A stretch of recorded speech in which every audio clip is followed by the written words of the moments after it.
Hello and welcome everyone to CSE Core Concepts in my series of Artificial Neural Networks. In this video, I am going to discuss about a very popular neural network algorithm called as a backpropagation algorithm. Let us first understand what do we mean by backpropagation, and then we will see one example. We will try to solve that problem and understand how does the algorithm backpropagates and reduces the error. Now, it is basically a multi-layer neural network. What is a multi-layer neural network? I have already discussed in the introduction about neural networks. So in case you have missed my earlier introductory videos, I suggest you to please go through the videos so that it will be easier for you to understand the basic concepts here, right? So multi-layer neural network means when you have more than one hidden layers. Okay. So consisting of input layer, at least one hidden layer should be there, and you can have more than one hidden layer also. And you have an output layer. So let us see this figure. Let us try to understand here that these are your inputs. Okay, so this is your input layer, right? Which are the inputs? Let's say you have multiple inputs, which are x1, x2, x3 and such on till xn. Now these inputs are fed onto the perceptrons, that is the neurons. This is your hidden layer, right? Fine. So we have already discussed in the Rosenblatt's algorithm that the inputs are fed into this and a bias is being added, right? That is bias. Then again, this hidden layer passes on the value to the output layer with some weights. So here for each value, there are certain weights associated with them. So this hidden layer passes on to this output layer with some bias value, right? So you have two bias here. Here there is one bias and here there is one bias. So this is your input signal. When it is proceeding in this way, that is X1, that is input layer to hidden layer. Now assume that there is one another hidden layer, then you will pass from one first hidden layer to the second hidden layer and then from second hidden layer to the output layer. So this output layer will give you the results, right? Now when we perform this, now whatever output you have got, right? Now you already have some output which is there, okay, and this is what is your predicted output. Now, how much is the difference between the predicted output and the actual output? That is the error. If you remember or if you have gone through my machine learning series, there we have discussed this. In fact, I have shown you in the implementation part that how do you calculate the error. So what is basically the error? Error is that when you pass the test data and the algorithm will give you some results. Now, these are your predicted results and there are some actual results which are stored in the data. So the difference between the predicted and the actual results is your error. Now in machine learning algorithms, we used to call that as an error. But here in neural network, we are going to refer it as a loss function. Okay, that is the loss, right? So the error which is calculated at the output layer is compared by the target output, right? And the actual output. Target is the predicted output. Now, let's say the loss function is very, very high. So what you need to do here is that you have to readjust the weights. You remember where that we have talked about weights in the Rosenblatt's perceptron neuron model. So what is the weight? Why the weights are there? Because as contradiction to the MCP neural model, your all inputs may not contribute equally, right? So each input is assigned some weightage. So now this weight adjustment will lead you to correct results, right? So that means what if you are getting a very high loss function? This means that you have to adjust the weights. Now when you want to adjust the weight, so what you have to do is that you have to jump from the output layer to the hidden layer. Then from the hidden layer you have to come back here, correct all the weights, okay, and then again you have to go to the hidden layer. Again from hidden to output layer, you calculate the loss function. If it is still higher, again you come back. Understood? This is what is your back propagation, right? So this is back propagation of the error you are doing. So the hidden layer as well as the output layer also has the bias.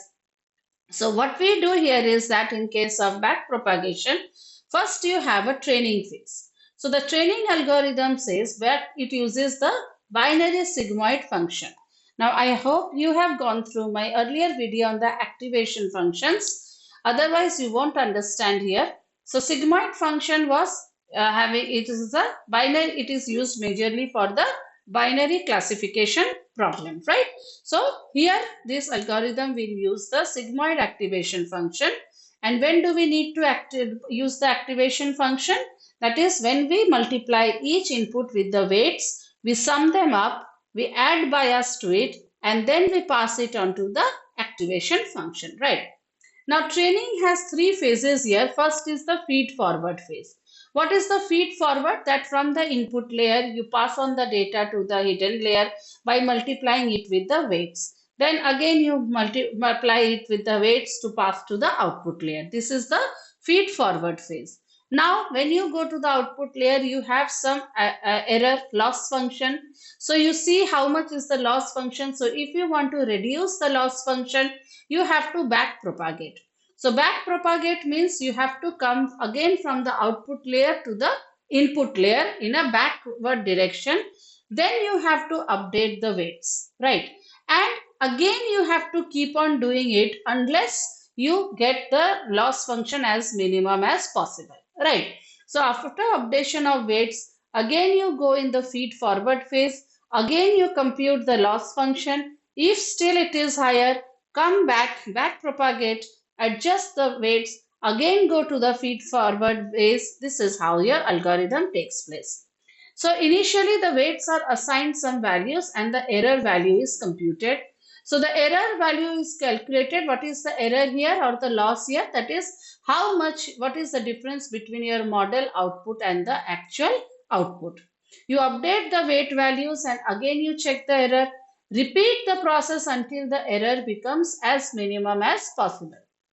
Now once the error becomes minimum, then you say that your model is ready to make predictions. So now you can pass the test data, okay, and you can get some correct answers, right? So this is what is the working of the model. This is the model you created.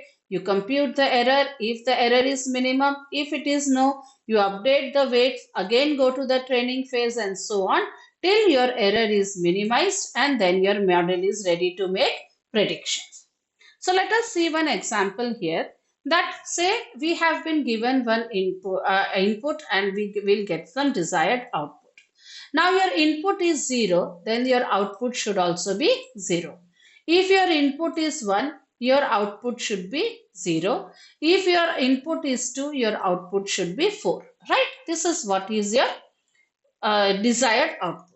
Now output of the model I want to predict when input is equals to, let's say I don't know. Okay, so this is the input x1, this is the input x2, this is the input x3. So these inputs I have to multiply with the weight function. Okay, so let us assume first the weight is equals to 3, right? So let us say input, desired output and the model output. My model is using the weight value as 3. So 3 will be multiplied by the input value. So you multiply 0 with 3, you get the result 0. Fine. Then you multiply 1 with 3. Okay, so what is your desired output? 3 is, and again if you multiply 2 with 3 you get the output 6. Now do you find any difference between the desired output and the model output? Of course yes. Okay, these two parameters do not match, 2 and 3, 4 and 6. So we have to calculate how much is the error or how much is the loss function.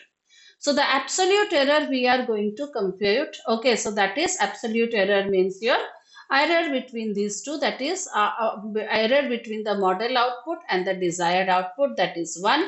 You square it, it becomes 1. Okay. Then the model output 6 minus the desired output 4. The difference is 2. 2 square is equals to 4. So your squared error is this. This is your squared error which is high, quite high. So what we have to do is we have to change the weights. So let us again try by keeping the weight is equals to 4. That means weight is equals to 3. What we assumed here is not giving us correct results. So we have to again readjust the weights. Let's say my weight is equals to 4. So again you perform. So model output when weight was 3 is this, right? The error was this. The squared error was this when weight is 3. Now when weight is equals to 4, you are doing input into weight. So 0, 4 and 8. The square error is giving you still higher error, 4 and 16, which is still greater than when W was equals to 3. So we have realized that the error is increasing when the value of W is increasing. So there is no point of increasing the value of weight further. Now you don't need to do it at W is equals to 5. So let us back propagate and recompute the error by decreasing the value of W. So let us take the value of W is equals to 2, and now we can see that the square error between the model output and the desired output is almost 0. That is the minimum error which we can have, right? So that means the ideal value of W here is equals to 2. Now this is a very simple example, but actually your model is not going to look like this. This is what your neural network model is going to be. Let us assume that we have two inputs x1 and x2, right? The value of x1 is 0.05 and the value of x2 is 0.10. Understood? These are our inputs. I have one hidden layer, that is H1, and H2 with two neurons, right? One hidden layer with two neurons. And this is the output which I am supposed to get, O1 and O2. Now W1 is equals to weights, okay? Each neuron will be given a weight, right? So W1 I am starting with 0.15. W2, that is this line, is 0.20. W3 is 0.25 and W4, the four weights are being given on each direction. Similarly, W5, W6, W7 and W8, right?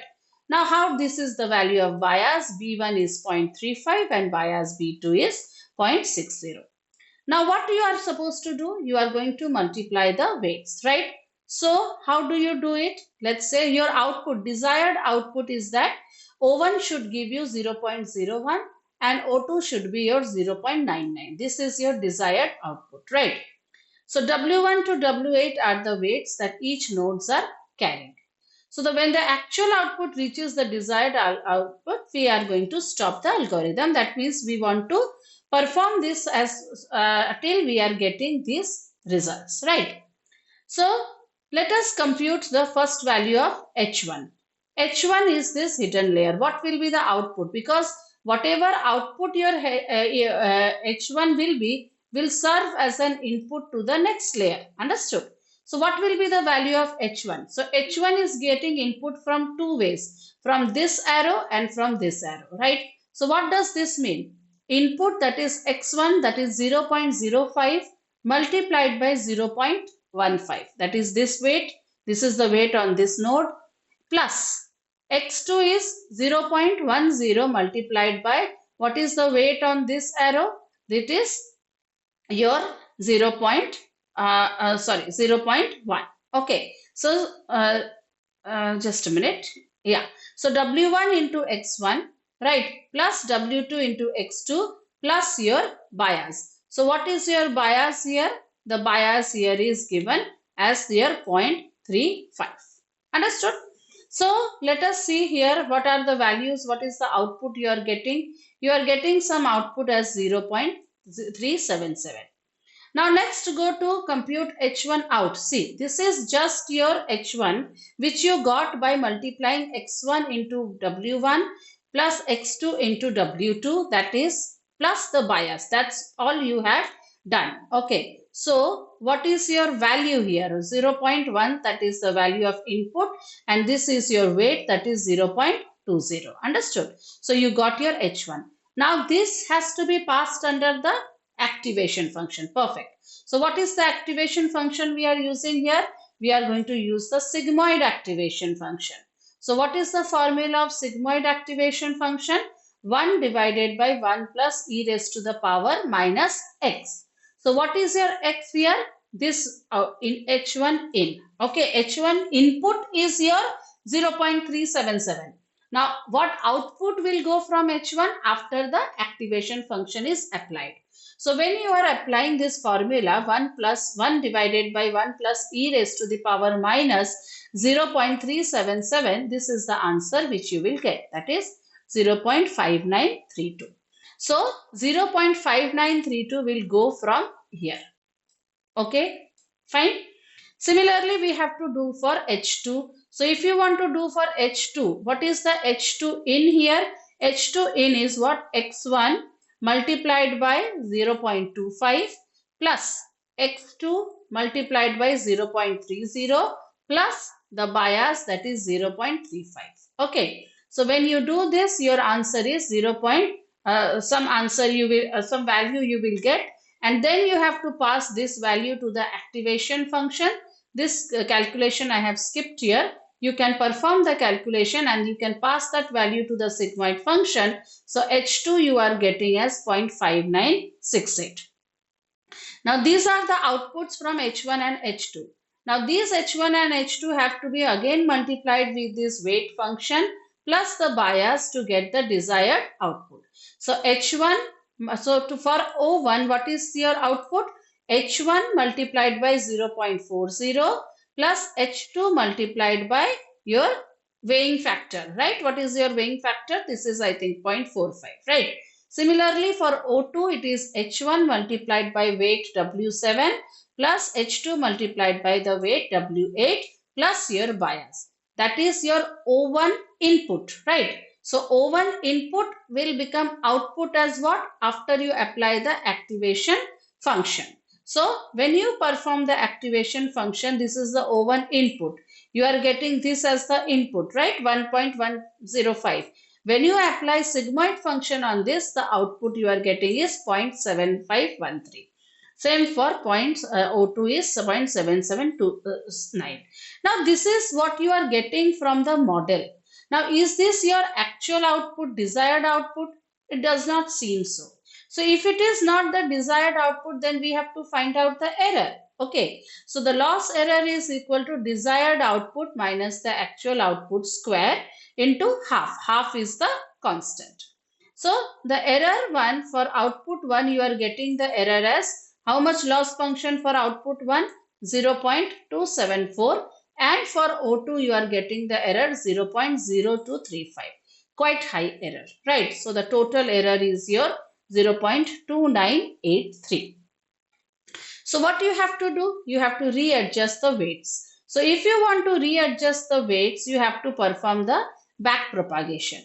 So how will you do the back propagation? So when you go to back propagate, first step is that you have to jump from output layer to the hidden layer. Then you have to jump from hidden layer to the input layer. So this was your output layer, right? So this O1 is after your activation and net O1 is before activation. So you got some error, right? So this O1 was an input from these two weights W5 and W6, right? So now how will you do the error? You are going to perform differentiation. So Dow total error divided by differentiate this total error by W5. So whatever error you have got for O1, that you have to differentiate with respect to 0.40 plus the total error has to be, so that is what you have to do. So how you are going to do? Again here also there is a step. This has to be differentiated with respect to O1. So total error is differentiated with respect to O1. O1 is differentiated with respect to net O1. Okay, and net O1 is differentiated with respect to W5. Right? I hope you understood. So if you want to change this weight, okay, so you have to go by one step, right? So what is your net? Net was something which you had done without the activation function, right? So total error divided by this is equals to O1 minus the desired output. So this is your total error value, right?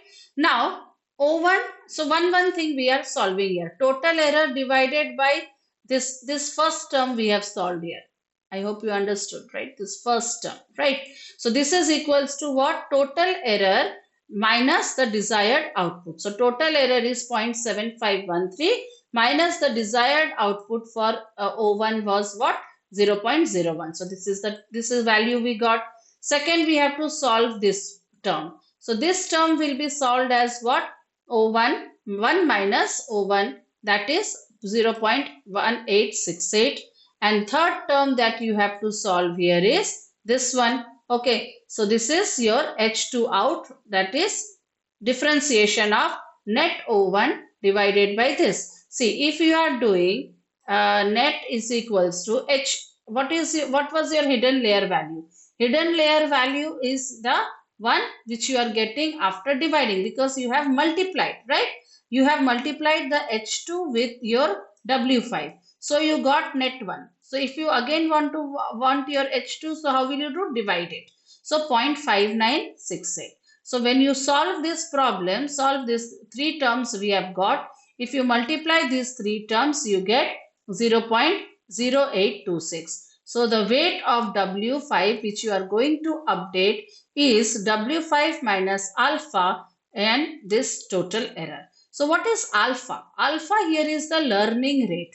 Learning rate means how much weight updation will be done at each step size. That is your alpha. Okay.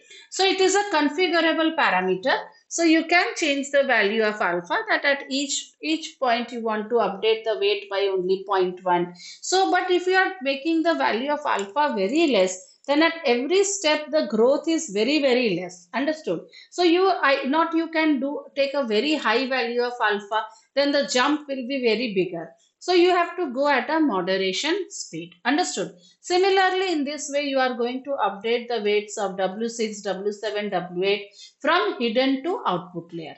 Now you have to come from hidden layer to input layer. So hidden layer to input layer means H1 out, that is after activation, should be done differentiated with respect to this, and this should be differentiated with respect to W1. Understood? So total error. So total error divided is differentiated with respect to H1 out. Then H1 out is differentiated with respect to this value, and net H1 is differentiated with respect to W1. So if you solve each of these layers, that is total error differentiated by H1 out, this is the value which you are getting. Okay, so when you solve each of these parameters, you are getting the actual computing actual output, right? So again here you are going to compute what is the total error here. You can update the weights of W1, W2, W3 and W4. Understood? So this way by each property. Now when you have updated all the weights, right? Now again this algorithm will work in the feed forward way. That is X1 into W1, then H1 into weights, and again it will get the answer.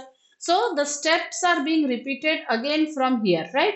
So it gets multiplied. Whatever we have done till here, computation of H1 out, H2 out, O1 out, O2 out, again the error will be computed.